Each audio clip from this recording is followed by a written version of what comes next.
വ്യത്യസ്തമാകുന്ന തിരക്കഥയിലെ വ്യത്യസ്തമാർന്ന അഭിനയ ഏടുകളിലേക്ക്.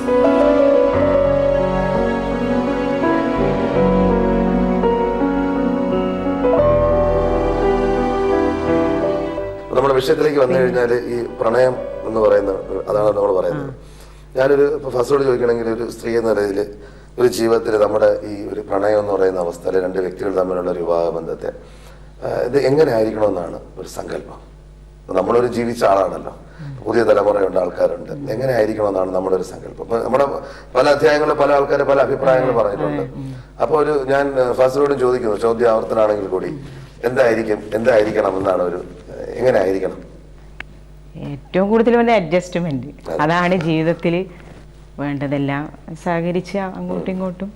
ഈ അഡ്ജസ്റ്റ്മെന്റ് എന്ന് പറയുന്നത് അതൊരു എന്താ പറയാ, നമ്മുടെ ഇഷ്ടങ്ങൾ മറ്റൊരാൾക്ക് വേണ്ടിയിട്ട്. അതെ, ഇപ്പൊ എന്റെ ഇതിലാണെങ്കിലും തന്നെ അനീഫിക്കോ വീട്ടിലധികം ഇല്ലാത്ത ആളാണ്, പക്ഷെ നമ്മളതൊക്കെ സഹകരിച്ച് ഇപ്പൊ പിള്ളേരായ സമയത്തും ഒക്കെ തിരക്കുള്ള അത് ഇപ്പൊ ചിലപ്പോ ഫോൺ എടുത്തു കഴിഞ്ഞാൽ കുറെ ദിവസം കഴിഞ്ഞിട്ടായിരിക്കും ഫോൺ വിളിക്കുക. അപ്പൊ ഫോൺ എടുത്തു കഴിയുമ്പോ തന്നെ പറയും ഇപ്പൊ വിളിക്കട്ടെ എന്നും പറഞ്ഞു നമ്മൾ കാത്തു നിൽക്കുന്നതായിരിക്കും എന്തെങ്കിലും വിളിക്കാന്നുണ്ടെങ്കിൽ.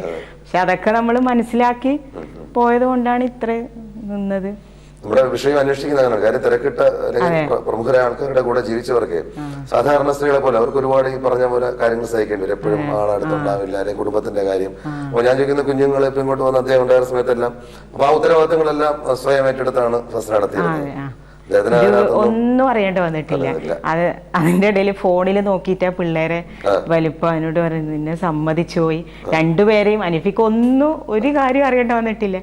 ഇവരിങ്ങനെ വളർന്ന് അത്രയും ആ 3 വർഷമെങ്കിലും അങ്ങനെയൊന്നും നമ്മളങ്ങനെയൊന്നും പറയലും ഇല്ല. അത് നമുക്ക് മനസ്സിലാക്കാലോ ഇങ്ങനെയുള്ള ഒരാളാണ്. കാരണം ഓരോ പ്രൊഫഷൻ ഓരോന്ന് ഡിമാൻഡ് ചെയ്യുന്നുണ്ട്. അവിടെ പ്രശ്നങ്ങൾ ഉണ്ടാകുമ്പോഴല്ലേ കുടുംബത്തിനകത്ത് ഏറ്റവും ശൈഥില്യമൊക്കെ ഉണ്ടാവും. വന്ന് അധികം 2 മണി സമയത്തൊക്കെയാ വന്ന് പിള്ളേരെ നോക്കിയിരിക്കുക. അപ്പൊ കുറേ നേരം ഇങ്ങനെ നോക്കിയിരിക്കും. ഞാൻ പറയും കിടന്നോ, ലേറ്റ് ആയിട്ടെല്ലാം വന്ന് ഇല്ല ചിലപ്പോൾ എനിക്ക് ഇങ്ങനെ ആണെങ്കിലോ പറ്റുന്നത് എന്ന് പറയും. ഇങ്ങനെ നോക്കിയിരിക്കാനായിരിക്കും. അങ്ങനെ അത് നിങ്ങൾ ഒരുമിച്ചുള്ള രസകരമായ ഏതെങ്കിലും യാത്രയുടെ അനുഭവമോ അങ്ങനെ എന്തെങ്കിലും പുറത്തു പറയാൻ പറ്റും? ഇപ്പോഴേ എല്ലാ അനീഫിക്കാടൂടെ ഒരുവിധം സ്ഥലത്തൊക്കെ പോയിരുന്നേ. അന്ന് പിന്നെ മക്കളും കൂടി ഇല്ലാത്തതുകൊണ്ട് നമുക്കങ്ങ് ഇറങ്ങിയങ്ങ് പോവാലോ. പിന്നെ എല്ലാ സ്ഥലങ്ങളിലും പോയിരുന്നേ. അവിടെയുള്ള എല്ലാ ഫ്രണ്ട്സിൻ്റെ വീടുകളിലും നല്ല സന്തോഷമുള്ള ഇതായിരുന്നു.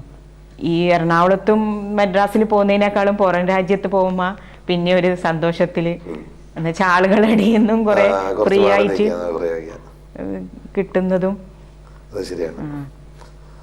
പിന്നെ ഞാൻ ചോദിക്കുന്ന അദ്ദേഹത്തിന്റെ ബന്ധം, സൗഹൃദങ്ങൾ ഞാൻ ഇപ്പം വീണ്ടും പറഞ്ഞ പോലെ ഈ തീഷ്ണത പോലെ തന്നെ ജീവിതത്തിൽ ഫാസിലേക്ക് ഞാൻ ചോദിക്കുകയാണെങ്കിൽ പെട്ടെന്ന് ഒറ്റ വാക്കിൽ പറയുകയാണെങ്കിൽ അദ്ദേഹത്തിന്റെ ഒരു സ്നേഹത്തിന്റെ ഒരു ആഴം നമുക്ക് നമ്മുടെ ഒരു ഭാര്യ എന്നുള്ള രീതിയിൽ എങ്ങനെ പറയാനൊക്കും?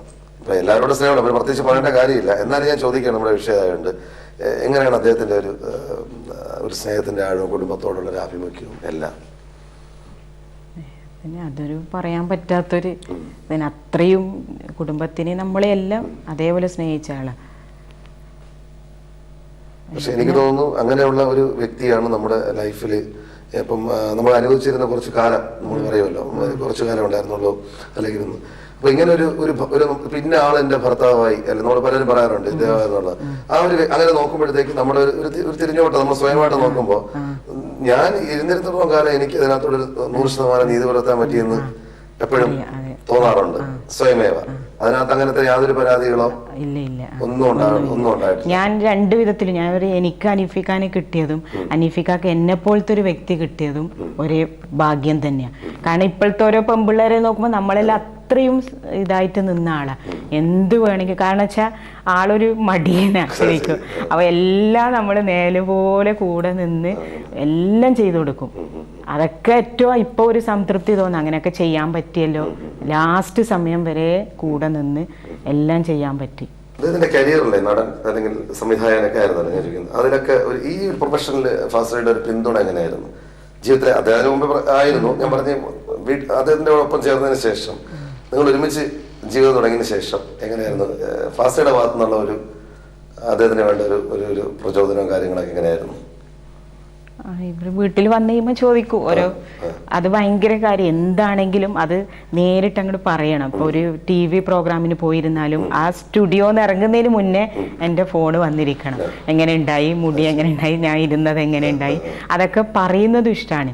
അതിപ്പം ഞാനും അല്ലെങ്കിൽ വേറെ പുറത്തുള്ള ആൾക്കാരും ഒക്കെ നല്ലത് എന്ന് പറയുന്നത് ഒരു മാഗസിനിൽ കണ്ടാലും ഒക്കെ നല്ലത് എന്ന് പറയുന്നത് ഭയങ്കര ഇഷ്ടമുള്ളൂ. അപ്പം ഞാൻ എനിക്കറിയുന്ന ആളോട് പറയും, വിളിച്ച് പറയട്ടെ, അത് ഭയങ്കര ഇഷ്ടമാണ് അങ്ങനെ പറയുന്നതെന്ന് പറഞ്ഞ് എൻ്റെ റിലേറ്റീവിനോടും സുഹൃത്തുക്കളോടും ഒക്കെ പറയും.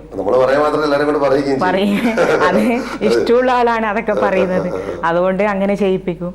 പിന്നെ പടങ്ങളിലും എല്ലാം പടം കണ്ടുകഴിഞ്ഞാലും എല്ലാവരെയും കൊണ്ട് വിളിപ്പിക്കും, ഇങ്ങനെ റോള് നന്നായിട്ടുണ്ട് എന്നൊക്കെ പറയിപ്പിച്ച്. എനിക്ക് തോന്നുന്നു ഒരു ട്വിസ്റ്റ് ജീവിതത്തില് പിന്നെ വില്ലൻ വേഷങ്ങൾ ചെയ്തുകൊണ്ടിരുന്നവർ ആണ് നമ്മളെല്ലാം ആദ്യം തൊട്ടേ ഒരു ഗ്രാഫിൽ കണ്ടിരുന്നത്. പെട്ടെന്നാണ് പിന്നെ വഴിമാറി ഹ്യൂമറിലേക്ക് വരികയും മനോഹരമായിട്ട് പിന്നെ ഒരുപാട് കാലം ചെയ്തു. അപ്പൊ എനിക്ക് തോന്നുന്നു ഈ ഒരു എനിക്ക് തോന്നുന്നു വിവാഹ സമയത്തൊക്കെ ഈ വില്ലൻ വേഷങ്ങളെല്ലാം ചെയ്യുന്ന ഒരു കാലഘട്ടമായിരുന്നു. ഇങ്ങോട്ട് അതിനുശേഷം ചെയ്തിരുന്നു. അപ്പൊ അതിനോട് എന്തെങ്കിലുമൊക്കെ എതിർപ്പ് പറയായിരുന്നു ഫാസിൽ? അത്ര ഒരു ഇല്ല, ഞാൻ വന്നതിന് ശേഷം അത്ര വലിയ വില്ലനായിട്ടില്ല, അതിന് മുന്നേ അല്ലായിരുന്നു. പിന്നെ നമുക്കറിയാം എങ്ങനെയാലും ഒരാളെ നമ്മുടെ ജീവിതത്തിൽ കണ്ടു കഴിഞ്ഞല്ലോ, പിന്നേനും പേടിക്കണ്ട. കാരണം സാധാരണ നമ്മളെ ചില അപൂർവ നടന്മാർക്ക് മാത്രമേ ഉള്ളൂ വില്ലൻ വേഷം ചെയ്തിരുന്നിട്ട് കുറച്ചാലും കഴിഞ്ഞ് പിന്നെ ഹ്യൂമർ അത്ര നന്നായിട്ട് ചെയ്യാ.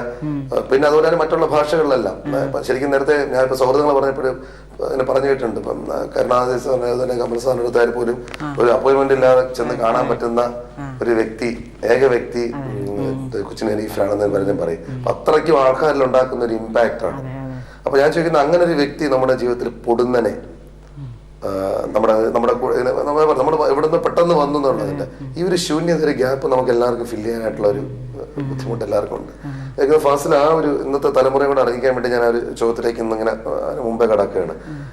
നമ്മൾ എങ്ങനെയാണ് ആ ഒരു സ്ഥലം, ആ ഒരാളില്ല എന്ന് പറയുന്നൊരു സ്പേസ് നമ്മളത് തിരിച്ചറിഞ്ഞ് എങ്ങനെയാണ് നമ്മൾ മനസ്സിലാക്കുന്നത്, എങ്ങനെ നമ്മളത് ഉൾക്കൊള്ളുന്നത്? നമ്മളിപ്പം അത് അംഗീകരിച്ചേ പറ്റുള്ളൂ എന്നുള്ളതിൽ മുന്നോട്ട് പോകുന്നു. പിന്നെ പിള്ളേർ അവരും കൂടി ഇല്ലെങ്കിൽ പിന്നെ നമ്മൾ ഉണ്ടാവില്ല. അവരാണിപ്പം മുന്നോട്ട് കൊണ്ടുപോകുന്നത്, അവരെ തിരക്കും കാര്യങ്ങളും. അതെ, പക്ഷെ എങ്ങനെ വന്നാലും നമുക്ക് ആ നഷ്ടം ഒരിക്കലും തീരാൻ പോകുന്നില്ലല്ലോ. നമ്മൾ അതിനോട് അംഗീകരിച്ച് നിന്നേ പറ്റുള്ളൂ എന്നുള്ളത്.